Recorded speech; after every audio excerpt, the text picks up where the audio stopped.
नमस्कार, मेरा नाम है आयुष रैना और मेरा काम है आपकी मेंस की प्रिपरेशन को आसान बनाना।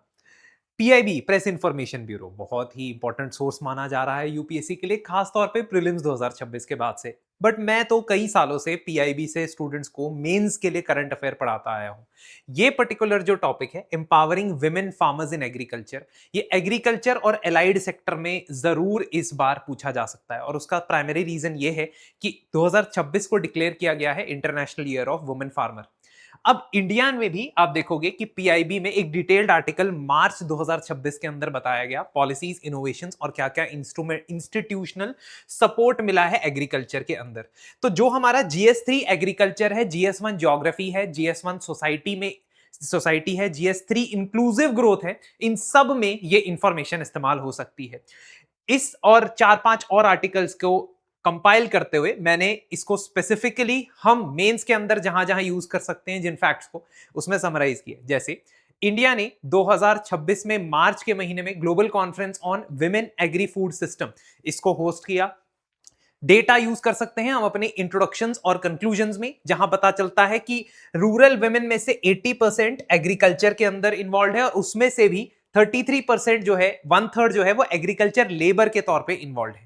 फेमिनाइजेशन ऑफ एग्रीकल्चर एक ऐसा फिनोमिना है जो काफी समय से चलता जा रहा है, लेकिन अब रीसेंट टाइम्स में एक और फिनोमिना देखा जा रहा है जिसका नाम है greying of agriculture. Greying of agriculture का मतलब है कि जो डेमोग्राफिकली फार्म के काम में बुजुर्ग लोग या उस अवस्था के लोग, जो यूथ नहीं है, वो ज्यादा इन्वॉल्व हो रहे हैं और young main and women educated वो अर्बन या नॉन फार्म वर्क की तरफ जा रहे हैं। ये जो फिनोमिना है, इस फिनोमिना के साथ साथ क्या चीजें एसोसिएटेड है? पहली चीज एसोसिएटेड है कि जबकि फेमिनाइजेशन ऑफ एग्रीकल्चर हो रहा है, लेकिन फेमिनाइजेशन ऑफ लैंड होल्डिंग नहीं हो रहा है। फॉर एग्जाम्पल, अगर हमारे पास 80% विमेन जो रूरल विमेन है वो एग्रीकल्चर में इन्वॉल्व है, टोटल इंडिया में जितना भी लैंड है एग्रीकल्चरल, उसमें से सिर्फ 15% विमेन के नाम पे है। इसके अलावा अभी भी despite agricultural work, rural areas के अंदर विमेन को अनपेड पर्सनल हाउस वर्क या केयर इकोनॉमी में कंट्रीब्यूट करना पड़ता है। फैमिली के डोमेस्टिक चोर्स में काम करना पड़ रहा है जो कि अनपेड है। और हेल्थ एंड ऑक्यूपेशनल हैजार्ड्स को महिलाएं और वल्नरेबल हो गई हैं, क्योंकि फील्ड्स में जाके काम करने की वजह से, मैनुअल पैडी ट्रांसप्लांटिंग जैसी चीजों की वजह से डिहाइड्रेशन, एलर्जी, स्किन इश्यूज और वाटरबॉर्न डिजीजेस का खतरा बढ़ जाता है। अब जब भी हमने कोई भी टॉपिक प्रिपेयर करना होता है मेंस के लिए, तो हम क्या करते हैं, एक फ्रेमवर्क में सोचते हैं। किसी भी टॉपिक के बारे में हमारे पास डेटा आ गया, इंफॉर्मेशन आ गई, कॉजेज आ गए, तो उसके बाद हमारे पास ये आना चाहिए कि गवर्नमेंट ने उस पर क्या रिस्पॉन्स किया है। तो गवर्नमेंट ने कुछ रिस्पॉन्स इसकी तरफ दिखाया है जो कि मैंने कंपाइल किया है। फाइनेंशियल एंड मार्केट एक्सेस की स्कीम्स अलग से, टेक्नोलॉजी और डाइवर्सिफिकेशन की स्कीम्स अलग से, कैसे इस फेमिनाइजेशन को टैकल करना है, everything I have compiled over here. इसके बाद ये डेटा जो यूज किया जा सकता है to substantiate whatever the steps have been taken. Target जैसे कि पीएम किसान में 25% बेनिफिशरीज अभी महिला हैं। 11 लाख करोड़ जो है विमेन सेल्फ हेल्प ग्रुप्स को क्रेडिट के तौर पे दिया जा चुका है अंडर डे एनआरएलएम। यही चीज आप जीएस 2 के अंदर गवर्नेंस में भी यूज कर सकते हो। क्वेश्चन आते हैं जैसे कि women social capital is important for their development. तो आप देखो कि ये डेटा आप कितनी जगह यूज कर सकते हो। Institutionally you can use it many places.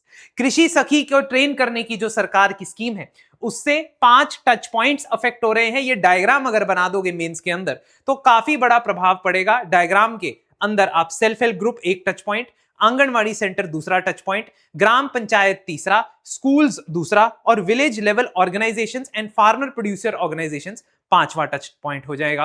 तो अब आप देखोगे कि ये सब मैंने कंपाइल किया है, लेकिन एक ही आर्टिकल से आपको चैलेंजेस नहीं मिलेंगे।